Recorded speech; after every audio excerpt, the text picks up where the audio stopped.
दोस्तों आज हम बात करेंगे एक ऐसी इन्वेस्टमेंट स्ट्रेटजी की जो दशकों से सफल इन्वेस्टर्स की पहली पसंद रही है, वैल्यू इन्वेस्टिंग। यही वो फिलॉसफी है जिसे पूरे दुनिया के महान इन्वेस्टर जैसे वॉरेन बफेट और बेंजामिन ग्राहम ने अपनी पहचान बनाई, और इसी फिलॉसफी पर आधारित होते हैं हमारे म्यूचुअल फंड कैटेगरी के वैल्यू फंड्स। वैल्यू इन्वेस्टिंग का सिंपल प्रिंसिपल है, किसी कंपनी की असल कीमत समझो और तब इन्वेस्ट करो जब मार्केट उस कंपनी को अंडर प्राइस कर रहा हो। इनका मकसद ये नहीं होता कि हर बढ़ते हुए स्टॉक के पीछे भागा जाए, बल्कि फोकस उन कंपनीज पर होता है जिनका बिजनेस मजबूत है, मैनेजमेंट भरोसेमंद है और जिनमें फ्यूचर ग्रोथ की क्षमता तो है, लेकिन मार्केट ने अभी उनकी सही वैल्यू रिकॉग्नाइज नहीं की है। वैल्यू फंड का पूरा अप्रोच डिसिप्लिन और पेशेंस पर टिका होता है। ये शॉर्ट टर्म ट्रेडिंग या क्विक प्रॉफिट की दौड़ नहीं है, बल्कि लॉन्ग टर्म वेल्थ क्रिएशन के लिए डिजाइन किए गए हैं। भारत में पिछले कुछ सालों में वैल्यू फंड्स का परफॉर्मेंस इस फिलॉसफी की ताकत को साबित करता है। 2024 में ये फंड्स लगभग 21% से ज्यादा एनुअल रिटर्न दे चुके हैं, जबकि पिछले 3 वर्षों में लगभग 20% CAGR रहा है। लेकिन सवाल ये है, जब आज का मार्केट तेजी से बदल रहा है, टेक्नोलॉजी और AI ड्रिवन स्टॉक्स ट्रेंड में है, तो क्या वैल्यू इन्वेस्टिंग और वैल्यू फंड जैसी पुरानी फिलॉसफीज अब भी उतनी रिलेवेंट है? क्या बाई चीप वेट लॉन्ग वाली सोच आज भी काम करती है? तो दोस्तों आपको क्या लगता है, क्या आज भी लॉन्ग टर्म पेशेंस के साथ इन्वेस्ट करना फायदेमंद रहेगा या फिर शॉर्ट टर्म ट्रेंड में? नीचे कमेंट में जरूर बताइए। अब चलिए बात करते हैं वैल्यू फंड कैटेगरी में इतने सारे ऑप्शंस में से हमने इन 3 फंड्स को ही क्यों चुना, क्योंकि सिर्फ परफॉर्मेंस देखकर डिसीजन लेना सफिशिएंट नहीं होता। किसी फंड की असली क्वालिटी समझने के लिए हमें देखना पड़ता है कि वो अलग अलग मार्केट साइकिल्स में कैसे परफॉर्म करता है, उसका पोर्टफोलियो कितना बैलेंस्ड है और फंड मैनेजर की स्ट्रेटजी कितनी कंसिस्टेंट है। इसलिए हमने सिलेक्शन के लिए कुछ स्ट्रॉन्ग पैरामीटर्स कंसीडर किए हैं, जैसे फंड की long term consistency, fund manager का experience, portfolio quality, market stability और रीजनेबल एक्सपेंस रेशियो। साथ ही हमने वैल्यू रिसर्च और मॉर्निंग स्टार रेटिंग को भी मेजर रेफरेंस पॉइंट माना है, ताकि एनालिसिस सिर्फ नंबर तक सीमित ना रहे, बल्कि ट्रस्टेड रिसर्च प्लेटफॉर्म की क्रेडिबिलिटी पर भी आधारित हो। अब एक और जरूरी बात, हमारी लिस्ट में हमने एक कांट्रा फंड को भी शामिल किया है। कांट्रा और वैल्यू फंड्स का मकसद लगभग एक ही होता है, अंडर वैल्यूड स्टॉक्स में निवेश करना। फर्क सिर्फ इतना है कि वैल्यू फंड्स उन कंपनीज को चुनते हैं जो अपनी फेयर वैल्यू से नीचे ट्रेड कर रही है, जबकि कांट्रा फंड वहां इन्वेस्ट करते हैं जहां मार्केट की सोच निगेटिव होती है, लेकिन फंड मैनेजर्स को लगता है कि फ्यूचर में वहां इम्प्रूवमेंट की संभावनाएं हैं। साथ ही सेबी के नियम के अनुसार किसी भी AMC के पास या तो एक वैल्यू फंड हो सकता है या एक कांट्रा फंड, दोनों नहीं। इसलिए कई AMC अपने वैल्यू फंड की जगह कांट्रा फंड चलाते हैं, जो प्रैक्टिकली उसी फिलॉसफी को फॉलो करता है। सबसे पहले बात करते हैं JM वैल्यू फंड की, जो इस कैटेगरी का एक रिलेटिवली स्मॉल लेकिन कंसिस्टेंट परफॉर्मर रहा है। इस फंड का AUM करीब 1000 करोड़ के आसपास है, जो इसे एक फोकस्ड और एजाइल फंड बनाता है। अगर रिटर्न्स की बात करें तो इसने पिछले 5 सालों में लगभग 27% CAGR और 10 सालों में करीब 18% एनुअलाइज्ड रिटर्न दिया है, जो लॉन्ग टर्म इन्वेस्टर्स के लिए एक मजबूत परफॉर्मेंस है। अब इसके कोर पैरामीटर्स पर नजर डालें तो इस फंड का टर्नओवर रेशियो लगभग 123% है, जो बताता है कि फंड मैनेजर्स एक्टिवली पोर्टफोलियो में बदलाव करते हैं। यानी यह फंड वैल्यू इन्वेस्टिंग की फिलॉसफी तो फॉलो करता है, लेकिन थोड़ा डायनेमिक अप्रोच के साथ। पोर्टफोलियो में करीब 57 स्टॉक्स हैं, जिससे पोर्टफोलियो ना बहुत कंसंट्रेटेड है, ना ही ओवर डाइवर्सिफाइड। रिस्क के मामले में इसका स्टैंडर्ड डेविएशन 13.7% है, जो इसे मॉडरेटली वोलेटाइल बनाता है। यानी रिटर्न्स स्ट्रॉन्ग है, लेकिन शॉर्ट टर्म में थोड़े अप्स एंड डाउन्स की संभावना भी रहती है। अब बात करें रिस्क एडजस्टेड रिटर्न की, इसका बीटा 1.09 है, मतलब फंड मार्केट के साथ लगभग पैरेलल चलता है। शार्प रेशियो 1.32 है और अल्फा 7.17। ये दिखाता है कि फंड ने लिए गए रिस्क के मुकाबले अच्छा रिवार्ड दिया है। एक्सपेंस रेशियो भी इन्वेस्टर फ्रेंडली है, सिर्फ 0.98%। और सबसे इम्पोर्टेंट, मॉर्निंग स्टार ने इस फंड को 5 स्टार रेटिंग दी है, जो इसकी कंसिस्टेंट परफॉर्मेंस और डिसिप्लिन मैनेजमेंट को हाईलाइट करती है। कुल मिलाकर JM वैल्यू फंड उन इन्वेस्टर्स के लिए बेहतर ऑप्शन है जो वैल्यू इन्वेस्टिंग की सोच के साथ थोड़ा एक्टिव मैनेजमेंट पसंद करते हैं। थोड़ी वॉलेटिलिटी के बावजूद इसका लॉन्ग टर्म रिकॉर्ड और रेटिंग इसे इस कैटेगरी में स्टैंड आउट परफॉर्मर बनाते हैं।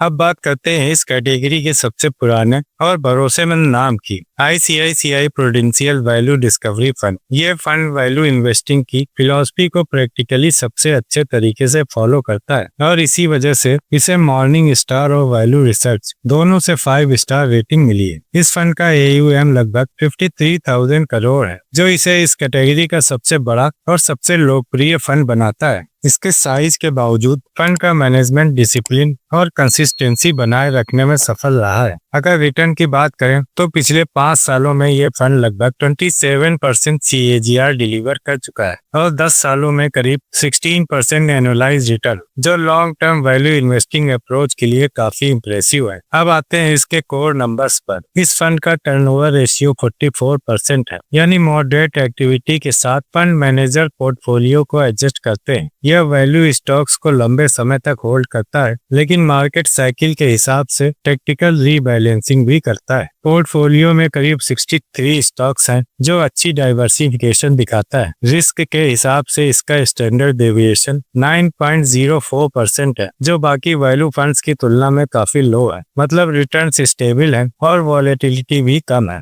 इसकी रिस्क एडजस्टेड मैट्रिक्स भी स्ट्रॉन्ग है। बीटा 0.74 है, जो दिखाता है कि फंड मार्केट से कम वॉलेटाइल है, जबकि शार्प रेशियो 1.68 और अल्फा 7.51 है। ये साबित करता है कि फंड ने रिस्क के मुकाबले कंसिस्टेंटली सुपीरियर रिटर्न्स दिए हैं। एक्सपेंस रेशियो भी इन्वेस्टर फ्रेंडली है, सिर्फ 0.98%, जो इतने बड़े AUM वाले फंड्स के लिए काफी रीजनेबल है। कुल मिलाकर ICICI Prudential value discovery fund एक ऐसा फंड है जो ट्रू वैल्यू इन्वेस्टिंग की फिलॉसफी को डिसिप्लिन और पेशेंस के साथ फॉलो करता है। Low volatility, strong risk adjusted returns और कंसिस्टेंट परफॉर्मेंस, यही फैक्टर इसे इस कैटेगरी का बेंचमार्क बनाते हैं। अब चलते हैं उस फंड की तरफ जो वैल्यू इन्वेस्टिंग जैसी फिलॉसफी पर चलता है, लेकिन अलग एंगल से, कांट्रा अप्रोच के साथ। हम बात कर रहे हैं SBI कांट्रा फंड की। इसे वैल्यू रिसर्च ने 5 स्टार रेटिंग दी है, इसके सॉलिड लॉन्ग टर्म परफॉर्मेंस और डिसिप्लिन मैनेजमेंट के कारण। इस फंड का AUM करीब 46,000 करोड़ है, जो इसे कैटेगरी का सबसे बड़ा कांट्रा फंड बनाता है। अगर रिटर्न्स देखें तो पिछले 5 सालों में इसने लगभग 30% CAGR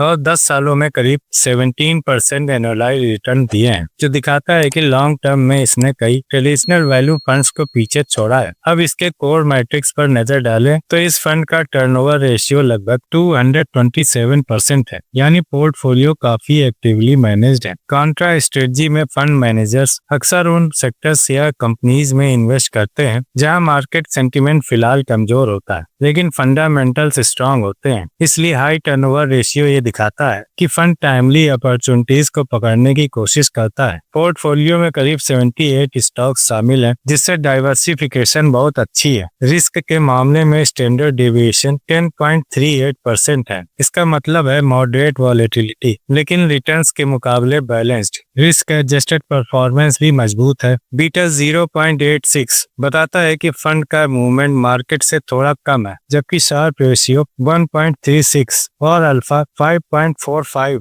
यह दिखाता है कि फंड ने लिए गए रिस्क के मुकाबले अच्छे रिवॉर्ड्स डिलीवर किए हैं। एक्सपेंस रेशियो भी सिर्फ 0.75 है। कुल मिलाकर SBI कांट्रा फंड उन इन्वेस्टर्स के लिए बढ़िया विकल्प है जो मार्केट की भीड़ से हटकर निवेश करना चाहते हैं। यह फंड शॉर्ट टर्म में थोड़ा वोलेटाइल हो सकता है, लेकिन लॉन्ग टर्म में स्ट्रॉन्ग कन्विक्शन और स्मार्ट एलोकेशन स्ट्रेटजी के कारण कंसिस्टेंट वेल्थ क्रिएशन की क्षमता रखता है। तो दोस्तों, ये थे हमारे सिलेक्टेड टॉप परफॉर्मिंग वैल्यू और कॉन्ट्रा फंड्स। जैसा कि हमने देखा, हर फंड का अपना यूनिक अप्रोच है, लेकिन इन सभी की core philosophy long term value investing और डिसिप्लिन वेल्थ क्रिएशन पर आधारित है। लेकिन ध्यान रहे, वैल्यू फंड समय मांगते हैं। ये शॉर्ट टर्म गेन्स के लिए नहीं है, बल्कि लॉन्ग टर्म वेल्थ क्रिएशन के लिए डिजाइन्ड है। हर इन्वेस्टर की रिस्क प्रोफाइल और इन्वेस्टमेंट गोल्स अलग अलग होते हैं, इसलिए एक ही फंड हर किसी के लिए सही नहीं हो सकता। इसलिए निवेश करने से पहले हमेशा अपने फाइनेंशियल एडवाइजर से सलाह जरूर लें। अगर आपको ये वीडियो मददगार लगी हो तो लाइक और शेयर जरूर करें और हमारे चैनल को सब्सक्राइब करना ना भूलें, ताकि आप ऐसे ही फाइनेंस और म्यूचुअल फंड से जुड़ी अपडेट्स और इंसाइट्स पा सकें। और कमेंट में जरूर बताइए कि आप लॉन्ग टर्म पेशेंस के साथ इन्वेस्ट करना पसंद करेंगे या शॉर्ट टर्म ट्रेंड्स में। मिलते हैं अगली वीडियो में, तब तक जुड़े रहिए आर्थिक गुरु के साथ।